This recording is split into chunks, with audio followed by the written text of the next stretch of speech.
Alors, Patrick Genre. Bien, Madame la Présidente, il y aurait beaucoup de choses à dire sur cette délibération. En fin de compte, c'est vraiment un magnifique symbole de ce que peut représenter une loi qui a été mal préparée, qui a été mal amenée, qui a été mal programmée, qui veut en quelques mois réformer l'État, son organisation administrative.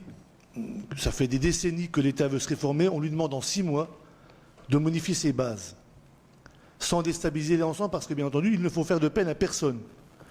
Et on oublie quand même qu'on nous a vendu cette réforme. Le seul élément qui avait été amené à l'époque, je le rappellerai quand même, c'était les économies. Nous ferons cette réforme pour obtenir des économies sur le fonctionnement des institutions, qu'elles soient régionales, départementales ou nationales. Plus personne ne parle d'économie. Le symbole, c'est qu'aujourd'hui, ça fait 45 minutes qu'on parle de quoi? Au lieu de parler du fond, de ce que représente la réforme, de ce que seront les impacts de la réforme sur l'organisation territoriale de l'État, qu'on aurait pu nous présenter aujourd'hui, ne serait-ce que sur les... On nous a effectivement invités, hein, on va encore me faire dire ce que je n'ai pas dit, on nous a invités à des commissions, on nous a invités, effectivement, je n'ai pas pu y aller, mais on était invités à participer avec le préfet préfigurateur et tout. Mais on aurait pu avoir, ça aurait été la moindre des choses, que ce qu'on nous a présenté en commission numéro 1, nous le soit ici, en plénière.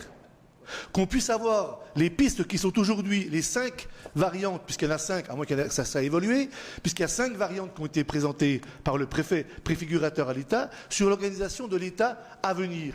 Il aurait été, à mon avis, beaucoup plus intéressant et beaucoup plus formateur d'avoir cette présentation aujourd'hui que d'avoir un débat stérile sur Dijon, Besançon, Besançon, Dijon. Mais quel est le problème?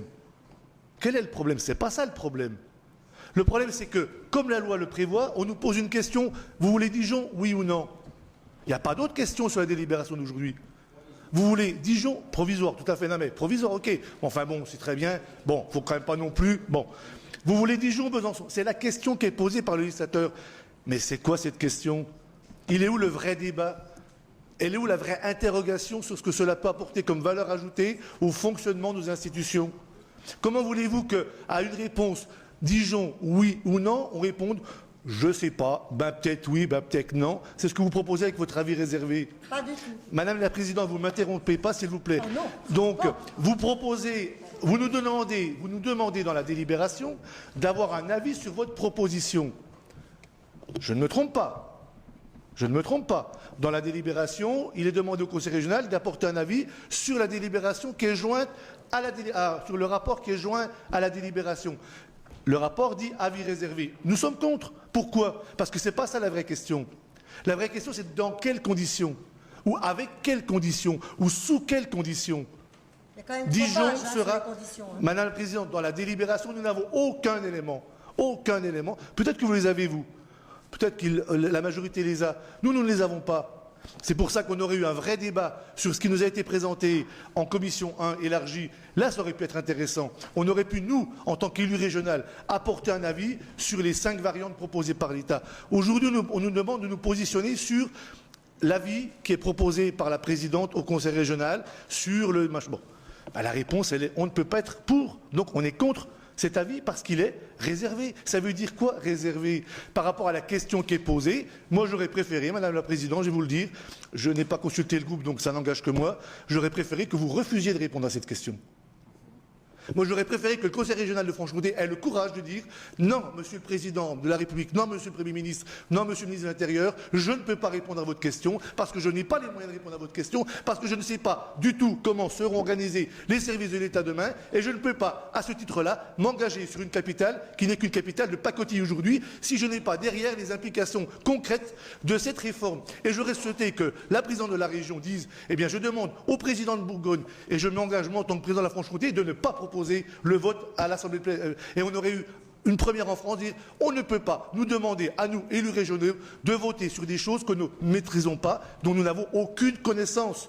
Ça aurait été un acte de courage de la part de François Patria et de Marie-Guy Dufay d'appeler les deux assemblées plénières, de refuser de voter en disant « Monsieur l'État, Madame l'État, peu importe le sexe, je ne peux pas aujourd'hui délibérer parce que je n'ai pas les moyens de délibérer, parce que je ne sais pas ce qui est fondamental. Ce n'est pas Dijon-Besançon, c'est qu'est-ce qu'il y a derrière. Qu'est-ce qu'il y a derrière pour les communes? Qu'est-ce qu'il y a derrière pour les départements? Qu'est-ce qu'il y a derrière pour la région? Et au-delà de tout, qu'est-ce qu'il y a derrière pour nous, les habitants? Et donc, la vraie solution aurait été de dire, Madame la Présidente, eh bien moi, président de la région de Franche-Comté, je refuse de voter. Monsieur l'État, débrouillez-vous tout seul. Vous avez voulu la réforme, appliquez-la. Mais moi, Bourgogne et moi, Franche-Comté, je refuse sans avoir les éléments nécessaires au vrai débat. Le seul vrai débat qu'il aurait dû y avoir aujourd'hui, c'est quelle organisation territoriale pour l'État demain.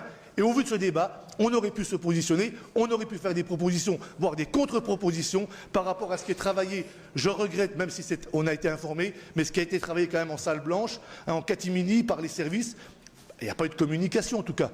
Il n'y a pas eu de communication réelle.